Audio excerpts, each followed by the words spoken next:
we need to talk about our self-talk.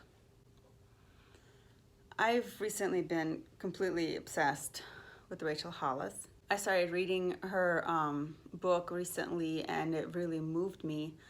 And I wanted to work on myself as I work my way through her book.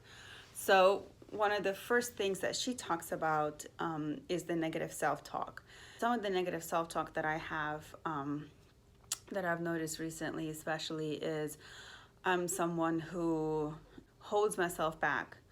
And I hold myself back because I don't want to be seen. So for instance, when I was going through boot camp and AIT, it came down between me and my one of my really good friends on whichever one of us will score higher on the PT test or the physical fitness test.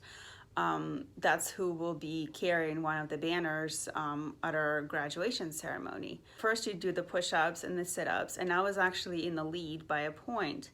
And I was ahead of her on the run as well. And then the thought of the fact that I'm going to have to march in front of the whole graduation ceremony and stand in the front and, potentially could make a mistake that everybody would see literally seized me up, and I immediately made the excuse of my shin splints were hurting me, and I stopped. I literally stopped running.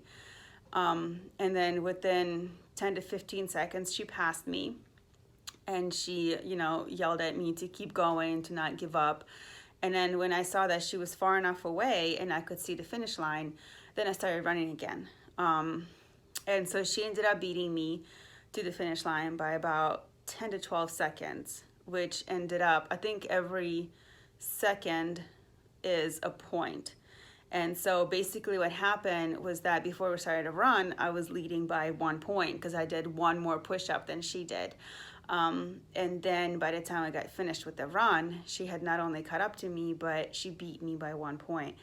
And that's because I stopped, because I was so mortified to potentially make a mistake that I was willing to give that up. Then I also was always terrified of people having really high expectations of me and me failing them. So again, going back to the military, I would refuse to wear the little PT badge that they'd give you for having a high score, because I knew that everywhere I went, that was the message I'd be sending, is that I'm good. I'm good at running. I'm good at push-ups. I'm good at sit-ups.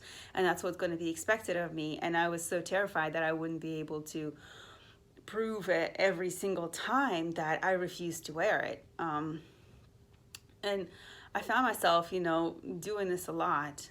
These are some of the bigger examples, of course.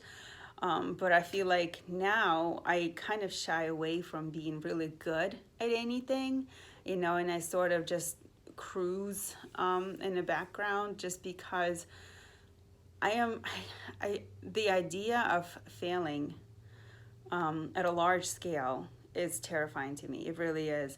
And I don't know what experiences in my life caused me to come here or to get here.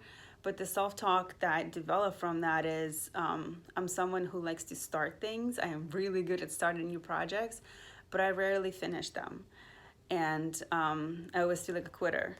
And so the video that I made yesterday, if you guys haven't seen it, check it out, with me continuously questioning and, where I am and not really believing in the process. And I think a lot of that stems from the fact that I'm scared to fail, and if I make myself accountable to all of you and to myself, and I do it publicly, then I keep forcing myself to do it, then maybe I'll get through it.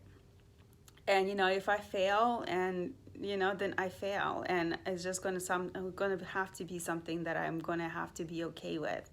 I hope this video resonates with you. Please evaluate your own self-talk. Think about the times that you've done something that you shouldn't have. Was there a time that you held yourself back? Was there a time that you ate that thing you shouldn't have just because you spent money on it? Was there a time where you bought something that you shouldn't have just because your friends had it? You know, think about what you're doing and how that's so detrimental to you and your self-esteem. Think about what you say to yourself. Thank you.